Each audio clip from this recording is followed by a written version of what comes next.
Okay, so did you get the quiz back? Did you get the solution too? So do you like it? Do you like the outcome? Are you satisfied? No? How about the time? Was 30 minutes enough? Was it too long? So you want to try maybe 20 minutes later for the second time? So what I heard from my TA was that it should be more than enough for many people. So let's think about it. I have a couple of announcements today. The first announcement is the next assignment. So if you go to the homework session of the class website, can you go and check?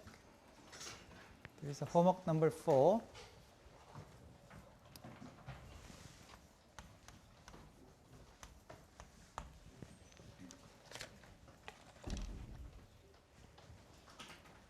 Did you find it?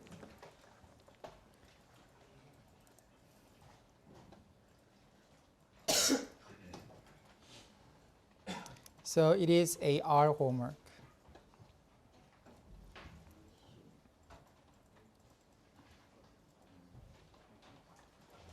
The due date is April 5th, which is Tuesday. So you have exactly 1 week to do. For this, I like to encourage you to work together, okay?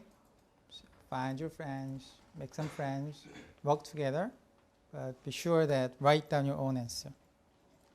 So that's my first announcement. The second announcement is the second quiz, which is coming soon. The date is April 6th.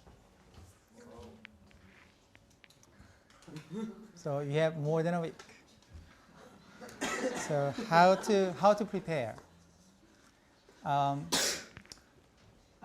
This is the reason why I like to give you this assignment. Okay? So basically, you do the assignment, and that's how you prepare your quiz. Okay? So as you can see, the second quiz can be about R. Not exclusively, but mostly about R. So make sure that you know how to use it and how to read, for example, data. Okay? How to get a data set from the website, how to save it, how to make a path, change directory, and then read it. Okay? Those things are important. You can ask those questions to me before the quiz, but at the quiz, I cannot answer it. Okay? So be sure that if you have questions, ask me before it's too late. So let me say a little bit more about this quiz. So mainly the homework you're going to work on is the most important material. And also, I like to say that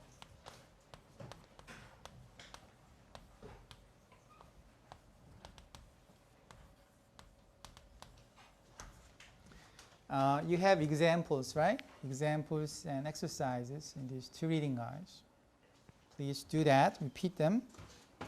Then I'm pretty sure that you'll be well prepared for the quiz.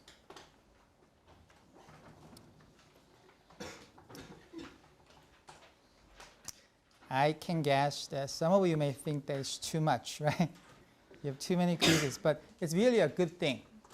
You have less surprise in the exam, which is what really matters, right? Who cares about quiz? What's important is the exam. So having more quiz really help you to study at the right pace and things like that. Okay, my next announcement is there's a problem with the solution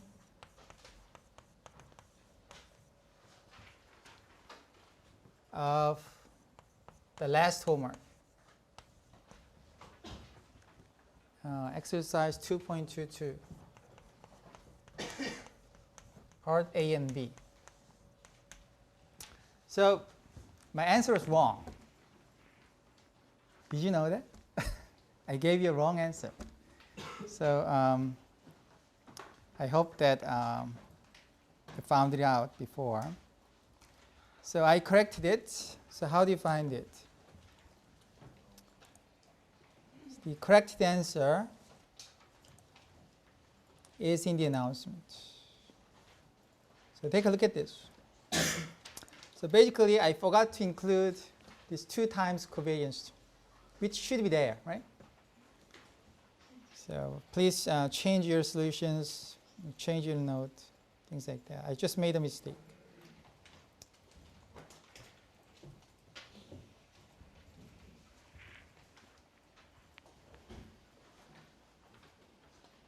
Okay, what else? That's it. Okay, do you have any questions about these things? Assignment, quiz? Is everything clear? Do you have a question? Again, you can speak in Korean if you have questions, okay? So don't hesitate. Just raise your hand and ask something.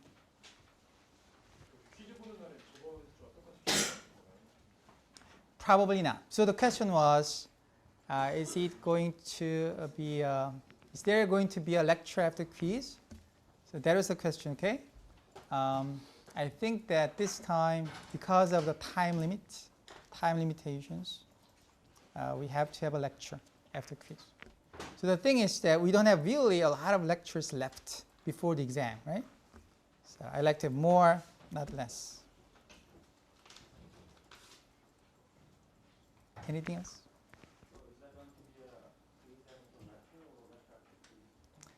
There is a quiz and a lecture. Quiz and lecture.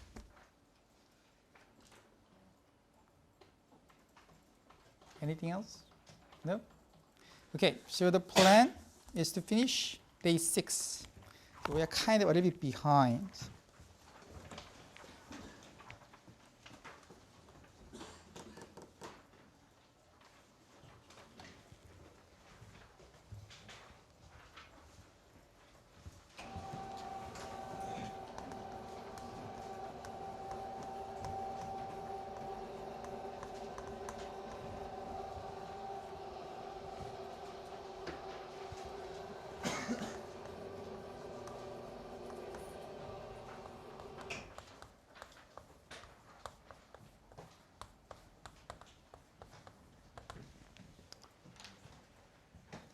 So we motivate this linear regression model. So the goal is to understand why some people get paid more and some people get paid less, why some students do better, others do worse, things like that, right? So we like to know the variations in y using the variations in x. So this is called the regression line.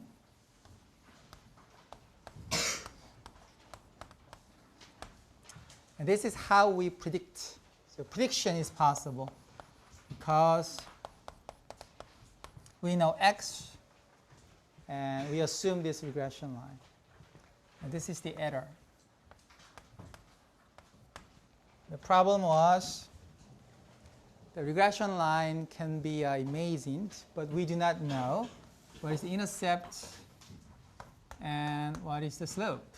So that's completely unknown. So the idea was we collect a sample of size n, right? We get a sample and we estimate these 2 parameters. Do you remember the formula?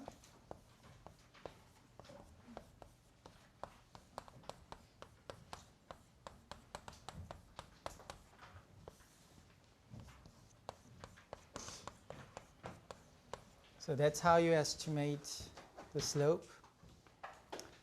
So if you divide it by n minus 1, then we know that this is a sample covariance and sample variance, right? So we collect a sample and calculate the covariance between x and y. And we also get the variance of x, right? Can you imagine that you do it in R? Just type C or V for the covariance, for example. And that gives you the slope. So what's important is that this is a number. If you fix your sample, given your sample, you choose a number, like 1.2, minus 0.5, things like that.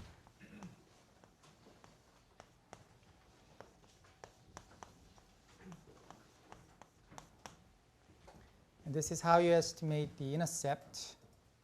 So basically, you have to know the slope first, and then you find out the sample mean, the y and x. Then you can fix your intercept. You can estimate your intercept. That is the idea, right? So if you estimate these two numbers, parameters,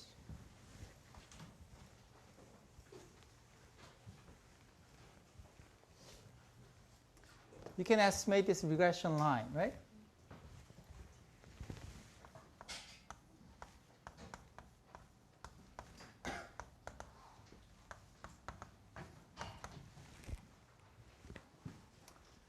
So we call it a fitted.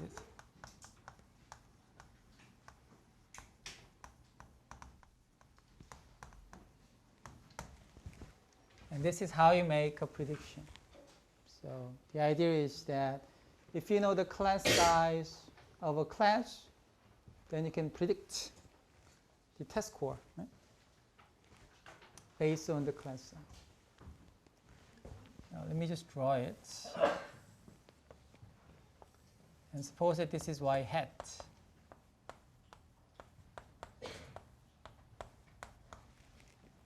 Now if you fix x, suppose that this is the value of the x you're interested. For example, class of size 21. And this curve gives you the predicted value, right? So you just plug 21 here, then you get a prediction for the test score. But the actual test score can be quite different. Right? So for this class, suppose that this is the actual test score. Then the difference between the actual and the predicted is called the residual, right? UI hat. So I put hats everywhere because I'm going to use those numbers. So there was the residuals. And I remember that there's an exercise in the reading guide 5 that asks you to find out the predicted value, the fixed value of x. Now, if yi is given, you can even find out the prediction error, right? Suppose your prediction is 7, but the actual value is 9. Then your error in your prediction is 2, right? That's something you can calculate. Now, I only have a few comments about this. Oh, this is interesting. Now, the difference between these two y's are the residual, right? If I rewrite it, then I can write it this way. Is it correct? I just move this term to the right-hand side. But anyway, what does it say? So the actual test score can be divided or decomposed to two components. One is your predicted test score. The second is your error. Right? So that's what it says.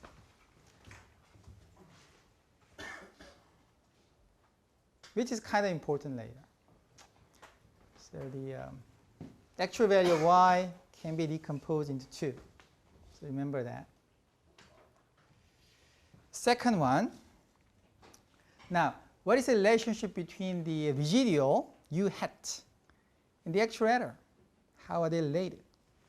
That's something we like to know. So what's the relationship between this guy and this guy? Okay, they're kind of related, right? So how? So I like to use this term, this relationship. So yi from the model can be written in this way, right? Because the model says yi is equal to some of these three things. So that's what we have. Now yi hat is over here, right?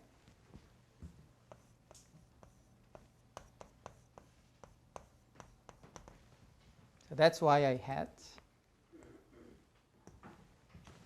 plus UI hat.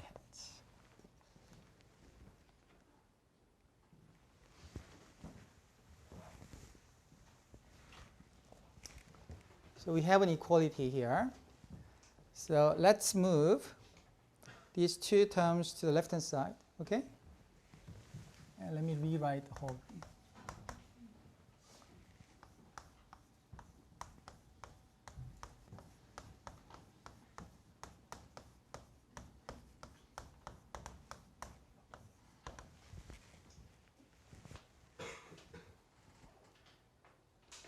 Is it correct? So what does it say to you?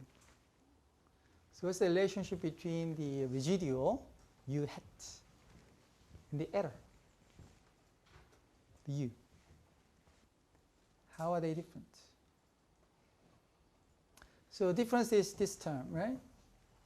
What do you see?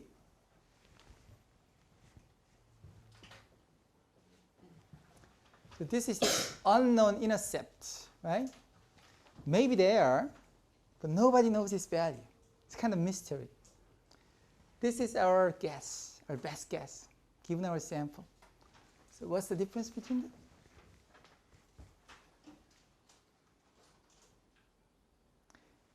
It's kind of error, right? So let's call it an estimation error for the intercept. Do you understand? Again, this is the slope in the model, but nobody knows its value. This is our guess from the sample. Again, this is our estimation error for the slope. So the residual has two components, two terms. One is the estimation error in the interceptance loop, and the second is the true error. Now suppose that your estimation becomes more and more precise. What do you expect? If it is more and more precise, then this term and this term will get very, very small, right? So in that sense, the residual and the error can be very close to each other. So because of that, sometimes we say that the residual U hat is an estimate of an error because of the reason. Do you understand? You don't? So if we have a better and better information, sample which is bigger and bigger, more representative for the population, these two terms will get smaller and smaller, right?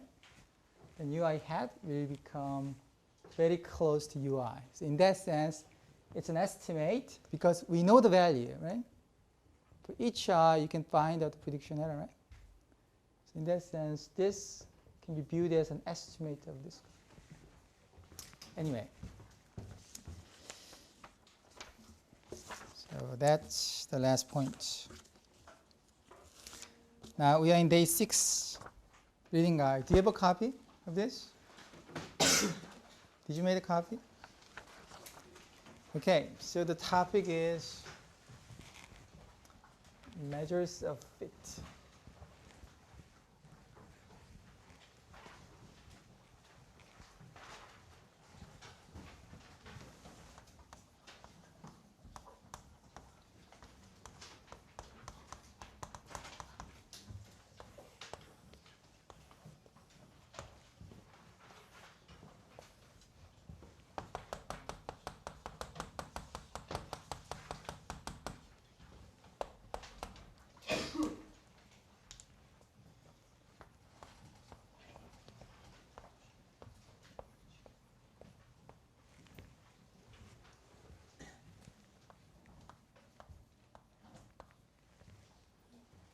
This is X.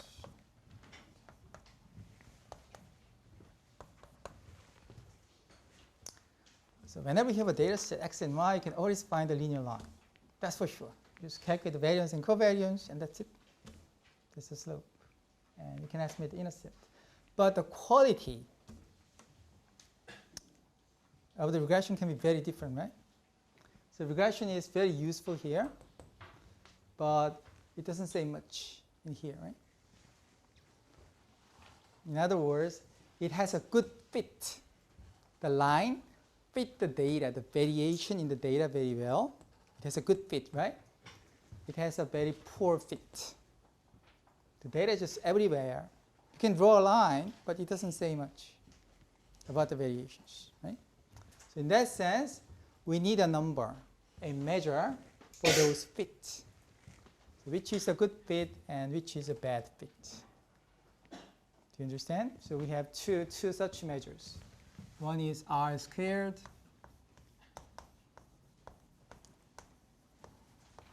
And the second is SER.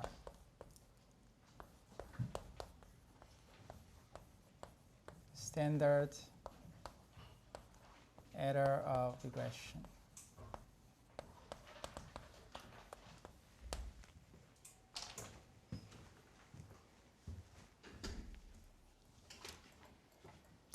So that's the two measures we are going to use to get to know which situation are we. Do we have a good fit or a poor fit? Okay, they'll tell us. Now in the first page of the reading guide, in the middle, what does it say? It says that if R squared of your regression is 0.6, then we say that 60% of variation in a dependent variable is explained by the variation in the independent variable. Okay, so that's the interpretation. Did you find it? Did you get it? And this is how you use an R squared. Let me just change it to 8. So how do you interpret this? 80% in variations in the dependent variable is explained by the variations in the independent variable. So the high R squared is a good thing. Low R squared is a bad thing. So do you think that an R squared can be bigger than 1? If it is 2, what does it mean? 200% of variation in Y is explained. So we don't have an R squared which is bigger than 1. Okay? So the maximum value is 1 if everything is perfectly explained by the regression. If R squared is 1, all the points are on the line. Okay? Can the R squared smaller than 0? Can we explain minus percentage variations in Y? That's kind of meaningless, right? So R squared is a number between 0 and 1.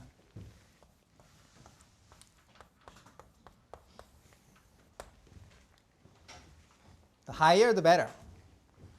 So let me ask, which has a higher R squared? Left or right? The R squared must be high here, low over here. So imagine this picture, okay? The R squared is too low, and imagine something like that. The points are just everywhere. R squared is very high, 0.8 or 0.9. Imagine something like that. Now, what is the cutoff? Well, it depends. It depends on your data, application, and variable. So there's no cutoff. So, but you'll have more experience. Now, what we are going to do is why we can interpret R squared in such a way. So why I say that if R squared is 0.8, why we can say that 80% of variations in Y is explained by the regression. Things like that, okay? So that's what matters.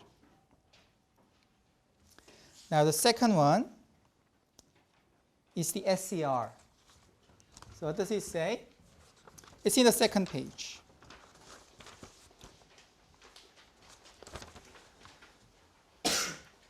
No, actually it's in the third page, in the middle.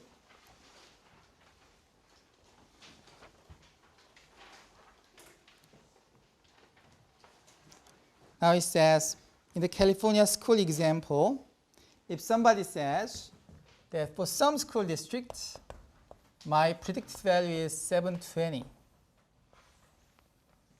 Okay, that's my prediction based on the school size, the class size.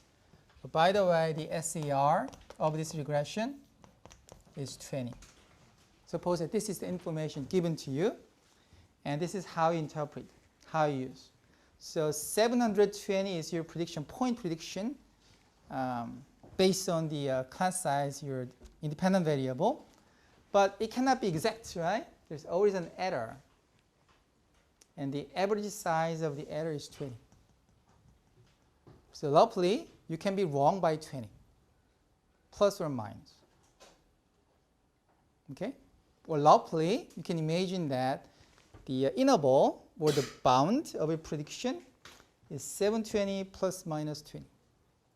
So it can be as low as 700, as high as 740. Okay? Does it make sense? So that's how you use an SCR. Now let's go back to these two pictures. Which one has a smaller SCR? This is a smaller SCR, right? The prediction error here is typically very small. So sometimes you have a positive error, sometimes negative error. On the average, errors are small. Here, errors are quite big. So the right has a bigger SCR. The left has a smaller SCR. Okay? Okay, now let's go back to page number 1. And let me explain the R squared more.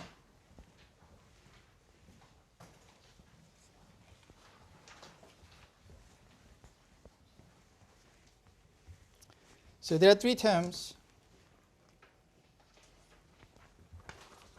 So basically,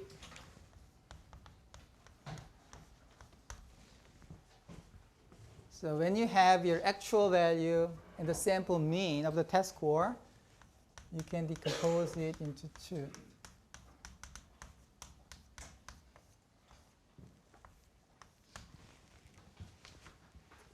So I just subtract this term and add it back. So it doesn't change anything, right? I have an equality.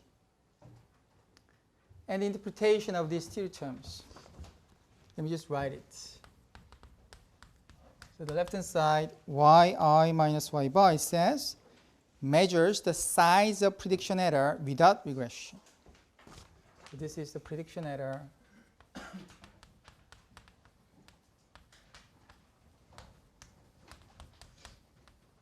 without regression. Now, important word here is without. Think about it, okay? So why I want to say that this is an error without regression.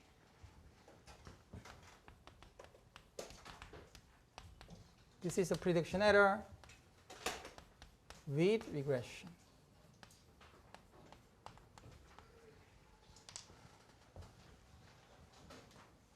Again, the important word is with, okay? So think about why.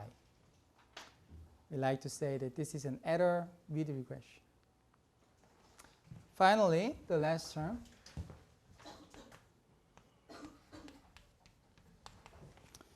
Now it says, it measures the improvement in your regression, in your prediction, because you can use a regression.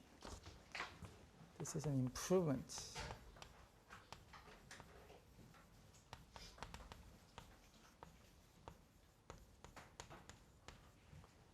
Because of regression.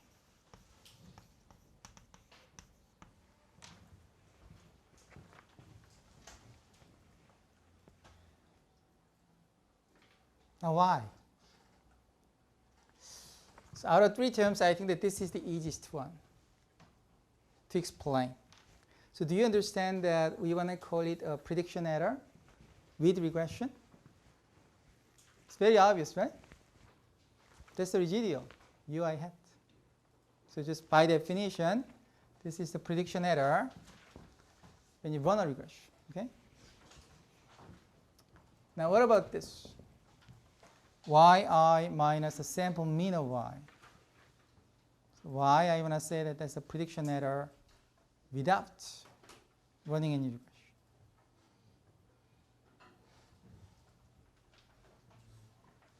Now, when I say without regression, what I really means is that we don't know any x's.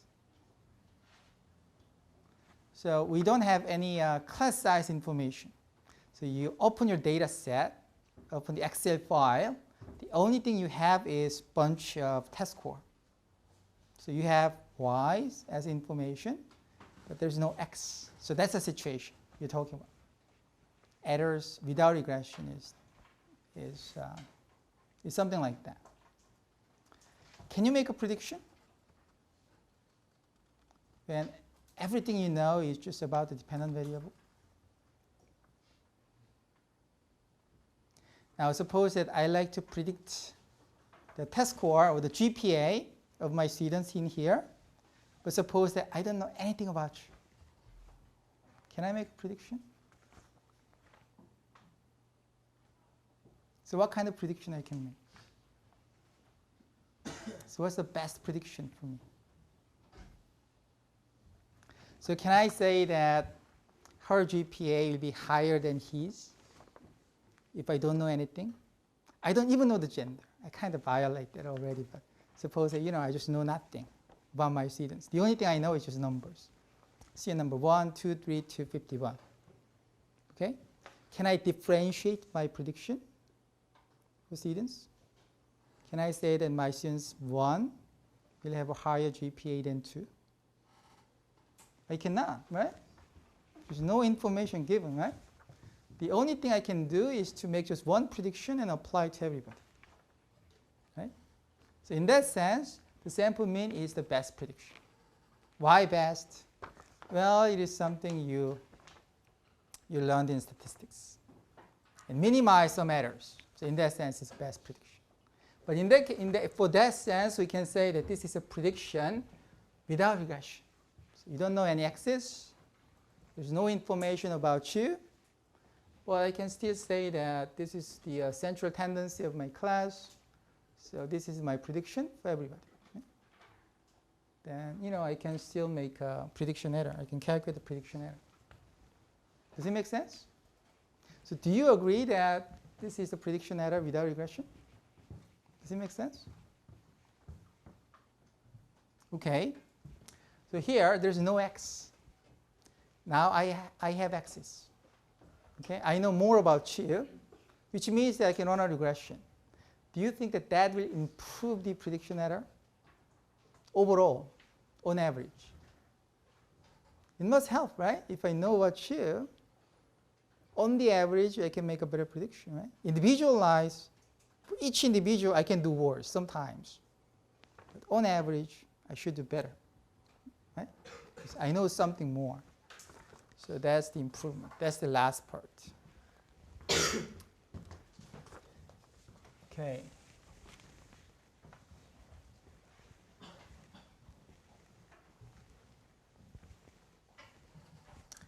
Let me draw some pictures.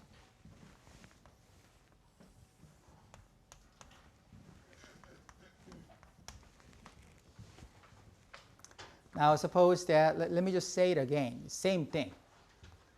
I don't know anything about my students. There's no x. And the only prediction I can make is just one fixed number for y. So probably I say y bar for everybody. So this is a prediction without regression. Now if I have independent variable, I run the regression, and I know the regression line, right?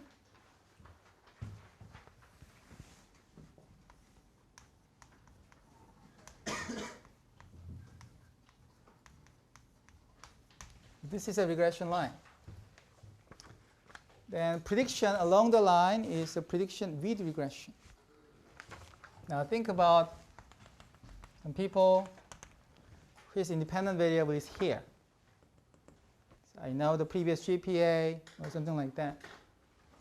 And suppose that her or his GPA for this class, the test score, is actually about here. So suppose that this is YI. Now, what that says is the difference yi minus y bar is the prediction error without regression, right? This is the actual test score. It's my prediction for that person. I actually make the same prediction for everybody. So that's the error without regression. The second term, this is y bar, right? Point along the line. Actual y, my prediction with regression. So that's the second term. Now without regression, my errors are this much. With regression, my errors are this much. So the difference must be improvement because of the regression. Okay, so that's the third thing.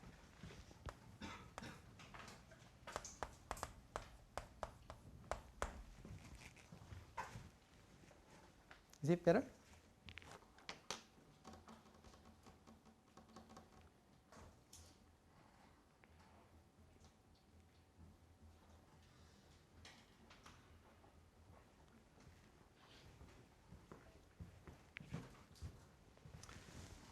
Okay.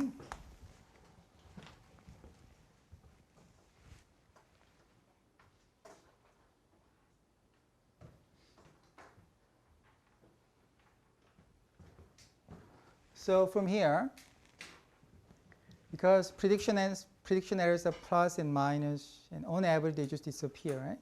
So I cannot just calculate the prediction error, individualize, and then sum them up. It just disappears. There's no information left. So I like to square it. Right? So I have to square in this way. And you can imagine that we have 3 terms, right, for the right-hand side. And then you can sum them up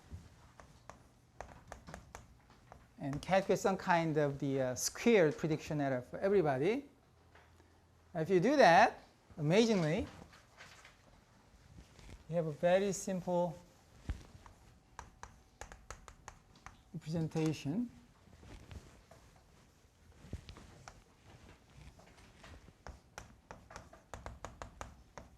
Now this is true.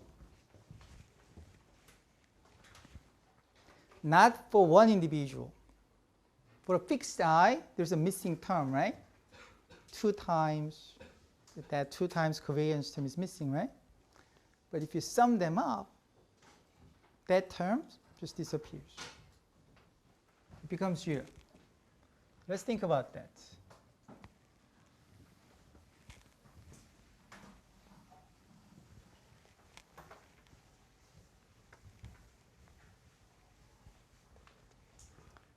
So the right-hand side, the left-hand side,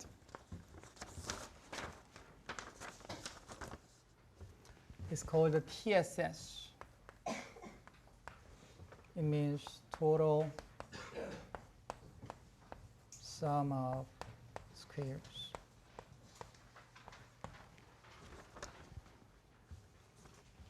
This term is called SSR. Sum of squared residuals.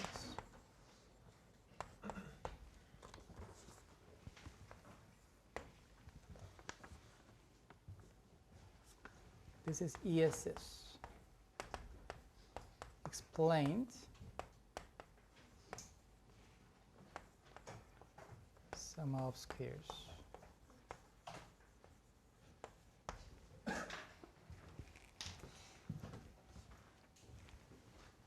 Now, why this is true, it is something we'll discuss shortly. But let's suppose that that is true.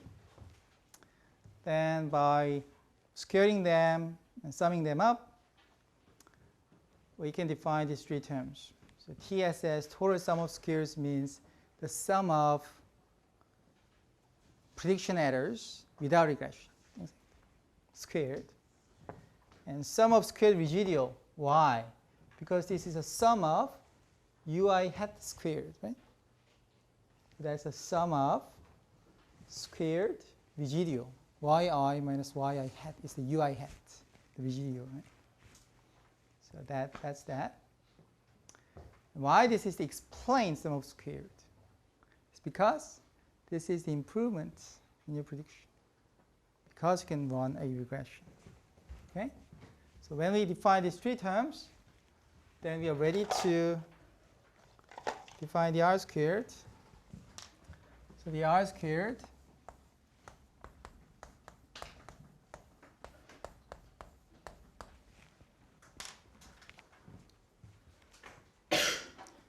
is the ratio of ESS and TSS.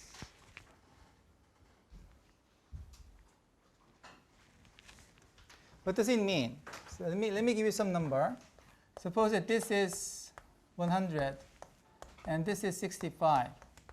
Then your R squared is going to be 0.65, right? 100 is the total prediction errors without regression. 65 is the improvement in your prediction errors because of the regression. Now 35 is the remaining prediction error, even after you do the regression, right? Now what's the meaning of 65 divided by 100? 65%. That's how much improvement you have in your prediction errors because you just run a regression. So that's why if it is 0.65, we say that 65% of variations in Y is just explained by the regression. Okay? 35% is still left out. At least 65% is improved, disappeared. That much prediction errors are just gone because of the regression, because we have this X information. Okay? Is it okay? Now if I say this is 1 minus SSR over TSS, do you understand what I just did? Is it okay? Because ESS is TSS minus SSR. So you can calculate R squared in this way or in this way. Doesn't matter. So that's where the interpretations comes from. So what's really important is get to know the interpretations very well. Okay? I ask this kind of questions very often. Now, so that's the first measure of fit. Now let's think about the SCR, the second measure.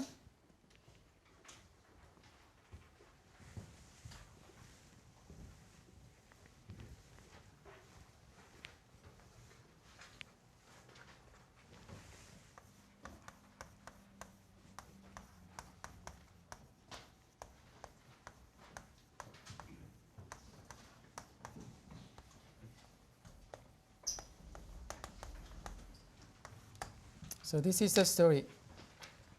Well, I have to write down everything again.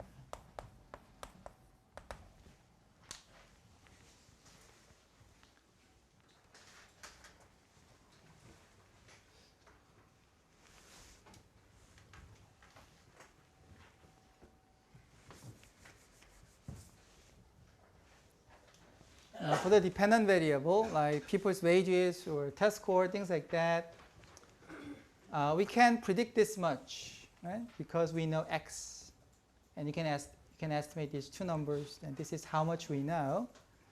This is how much we do not know, right? So this is the error. Okay, so that's fact number one. So error will be something like this. Now let's think about this. What is the average size of the error? How do you measure that? So what I just mean is, what is the average size of UI? How do you measure such a thing? What's the typical UI? There's one tip. On average, the error disappears. So what I mean is, there's sometimes positive errors, and sometimes there's a negative errors. If you sum them up, they just disappear. It makes sense, right? If you consistently overestimate, overpredict, or underpredict, there's always room to improve. You can easily fix your thing, fix your procedure, and do better, right? You can get rid of this consistency in the errors. So it is really easy to make it this way. The positive errors cancelled out by the negative errors. So that's a fact. The UI error, one thing we know about this is its mean must be 0. Okay? Now, how do you measure the typical size of that variable? If you know the mean, which is 0. In your statistics, suppose that UI has a distribution and the center is 0. What is the typical size of this variable? Typical size means something like this.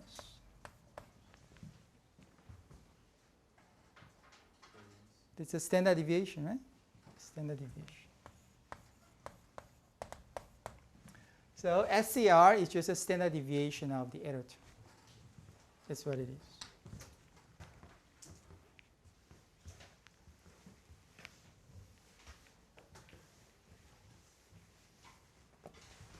So that's the goal. Standard deviation of UI. So that's the SCR. That's what we like to have. That's the goal. Now, do we know the standard deviation of the error? We don't, right? So how do you do that then? We estimate it using the sample standard deviations, right? So because we do not know the standard deviation, we can define the sample variance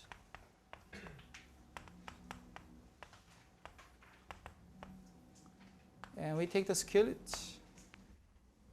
So this is the sample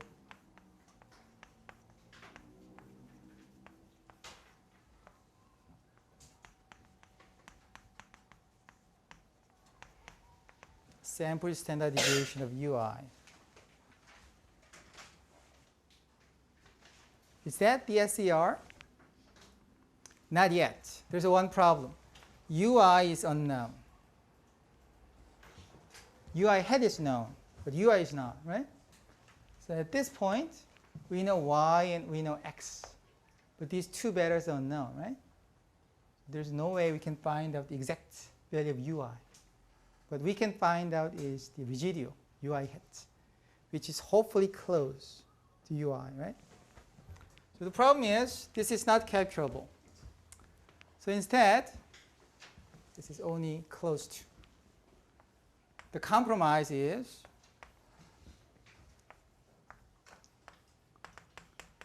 we do not know UI, but we do know UI hat.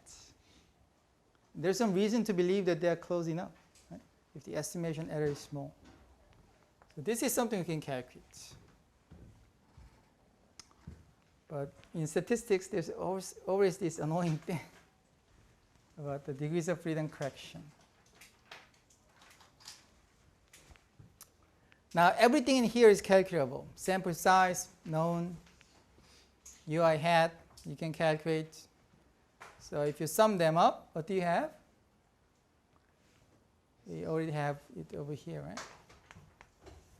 So that's 1 over n minus 2 times SSR.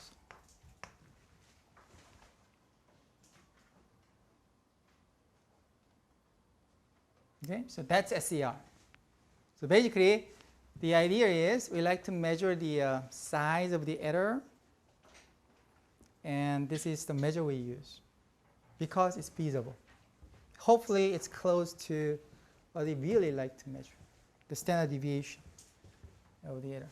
Okay, so if you know SSR, then you can calculate the SCR. So this is the definition of SCR.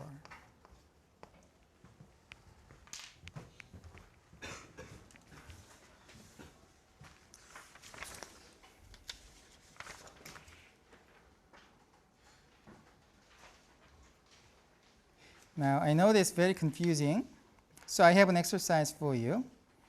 In page number 3, so there's an exercise 1. So try that, but before you do it, let me just point out one very convenient fact.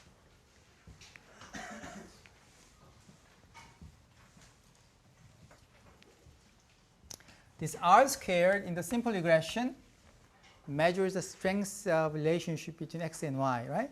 But we already have a measure like that, which is a sample correlation coefficient. Do you remember this guy? Actually, quite related. The exact relationship is this. So if you take the sample correlation coefficient, if you square it, that's exactly equal to the R squared. We just learned. Okay? Only in a simple regression. In a multiple regression model, this is not true anymore, but at least in the simple regression model, this is true. So this is one way to calculate the R squared from the data. Okay, so use this and try exercise 1. So what's the R squared?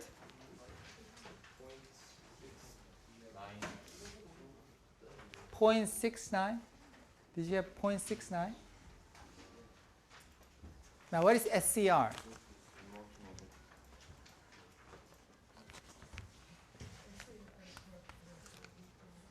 So R squared is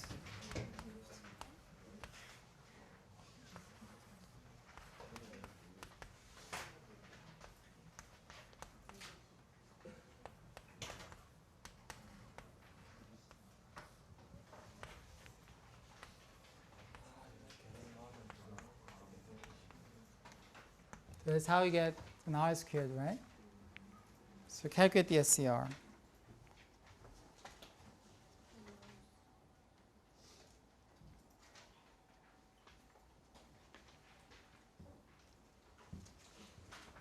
The definition is here.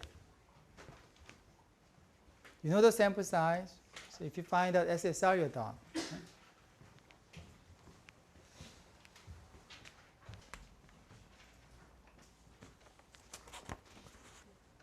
So this is the definition of the R squared. So SSR is TSS times 1 minus R squared, right? So we're almost done if you know TSS. So what is a TSS?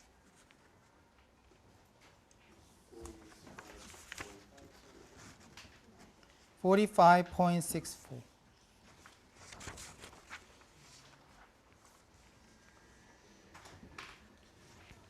TSS in this example is 45.64.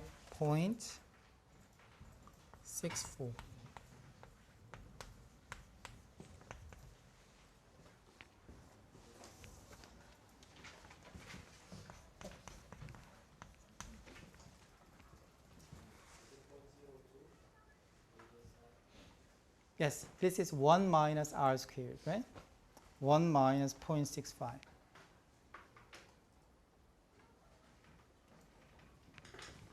Now, is this clear?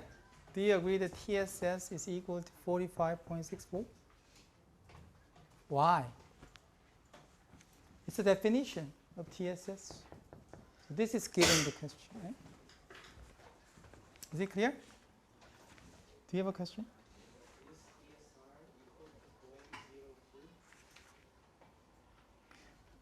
Oh. So SSR is 14.05. This is not SCR.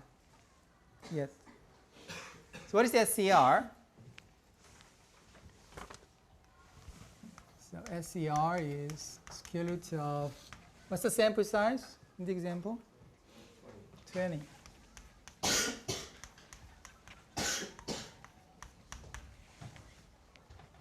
So what's the answer? 0.88.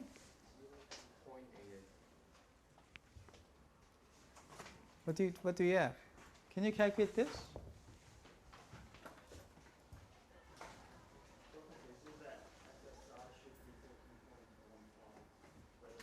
Oh, is it 1.5? Okay.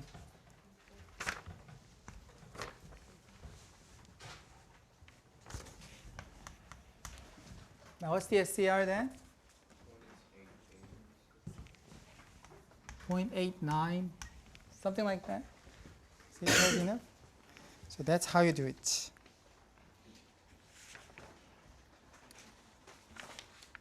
Now a question like this will be a very typical one for the quiz. It can be too easy for an exam, but for the next quiz, it's a perfect question.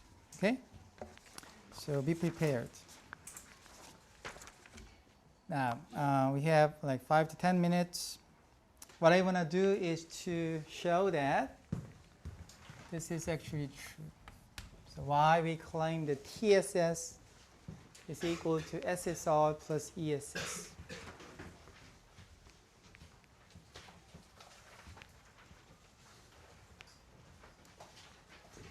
So let's say that this is claim number 1.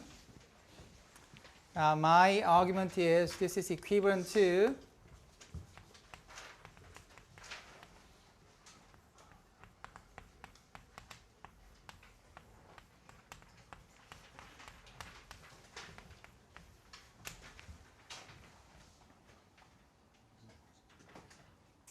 they are the same thing, if and only. Is it true? Okay, so if we show that there's a 2 times, there's a factor of 2, we cannot ignore it. So if we show that this is equal to 0, then we are done. Is it okay? Because that's the missing term here. If you square them, sum them up, then there's a square term here, another square term here, and there's a 2 times this guy, right? If you take the summation, and if the whole summation disappears, then you have this identity. Is it okay? So this is something we like to show. We like to prove. That's the goal. Okay? So let's prove this. If I can do that today, maybe within 5 minutes, then I'll do it. Then we are done. Okay? With this topic. If I cannot, then unfortunately I have to give it as a problem set, homework problem. Okay? So you have to wish that I actually prove it.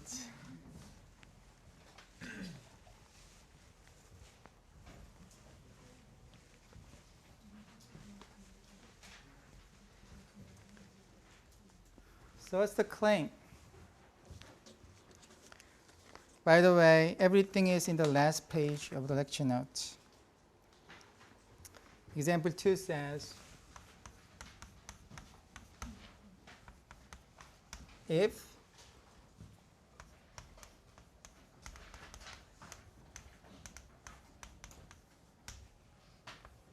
and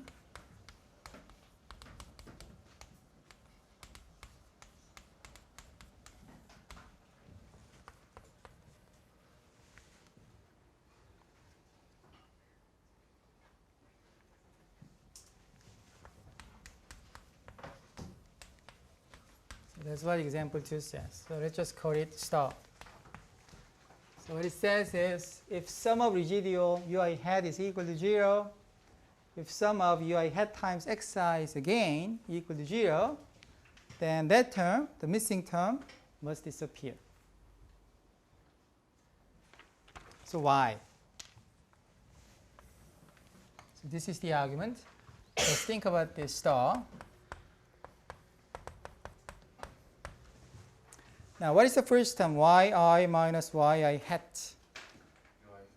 That's ui hat.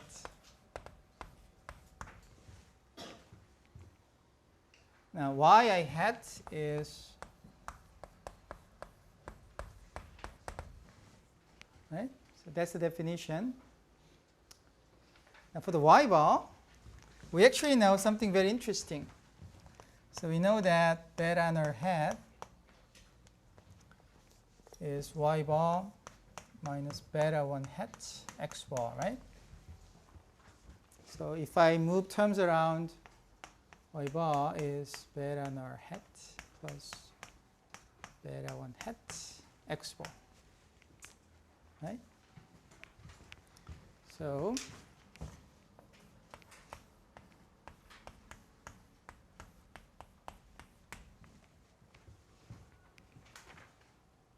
that's the star. ui hat means the first term. The second term can be written in this way. Now there's a cancellation. and beta 1 hat is common, right? And you can put it outside.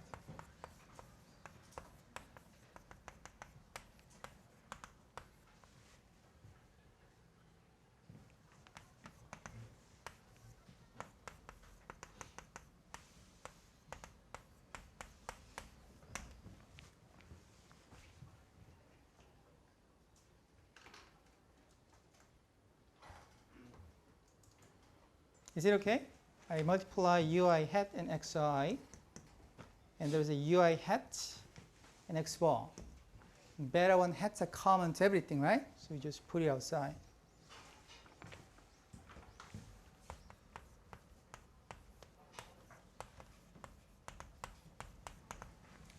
Now this x bar is a constant for this summation, right? If you have all the xi's, you calculate the sample mean. And what is it? It's just constant, a number. So you can put it outside.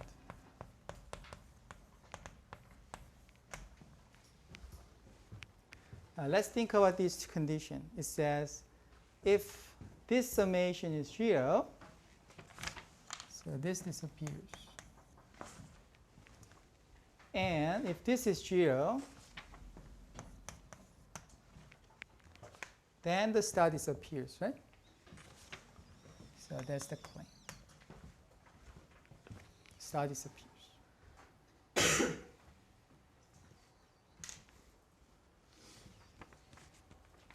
So that's example 2. Do you follow it? I just use the definitions here and there. That's all. Now, so the structure is if these two are true, then the conclusion holds, right? So we have to check whether this is true and this is true. So let's check them.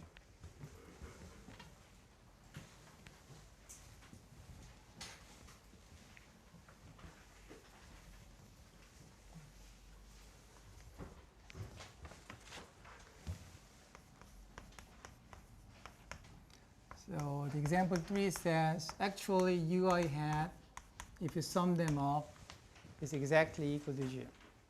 So for the error terms, if you add them up, should be 0, balanced. Even the residual, the estimate of those errors, if you sum them up, they disappear. They're balanced. Okay? So your prediction error must be balanced out. Otherwise, you consistently overestimate, underestimate, which is a wrong thing. Now, why this is true?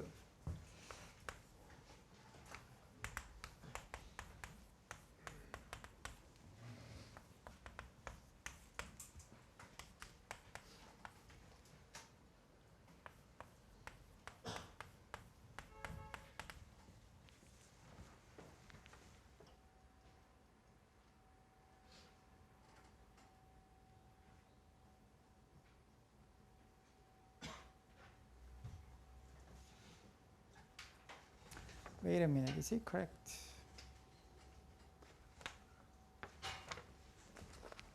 Sorry. So I will not keep yi, but for the yi hat, I will not use the definition. Now, do you remember that the beta null hat is y bar minus beta 1 hat x bar?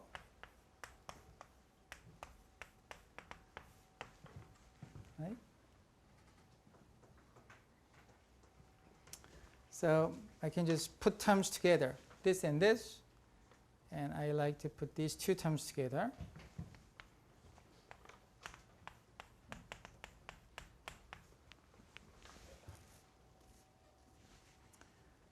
So minus beta 1 hat is common, and I can put it out.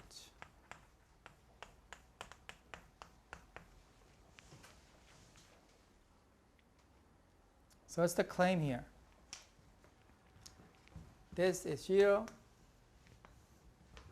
and this term must be 0. Can you see?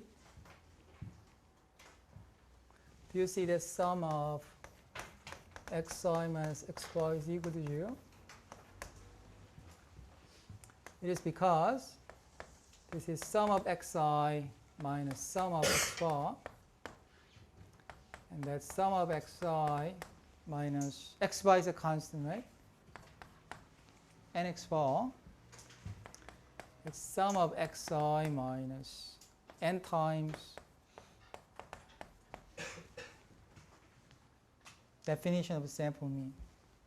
So cancellation everywhere. So that's you. Same for there. So we just checked that the condition number 1 must be true. So if you have a residual, sum them up, they are balanced. Sum must be 0. Okay? Now we're running out of time. So the next one is your homework. Now exercise 4, example 4, says this. If this is true, and we know that it is true, because we just proved it, right? The sum of the residual must be 0, and the second condition must hold. Okay? It says prove it. So do your best. And if you have questions, you're more than welcome to ask those questions. But let's see. So do you think that we are done to prove this first claim, the star, the TSS, can be decomposed to these two things? Example 2 says, if two conditions are true, it must be true. We showed it, right? Example 3 says the first condition is true. Now your homework exercise says the first condition is true, the second condition must be true, right? So if you prove it, then you prove these two conditions simultaneously. And then this must be true. So that's the identity for the R squared. Okay, so tomorrow if you come, we'll have an R session. So we have some fun. I'll see you.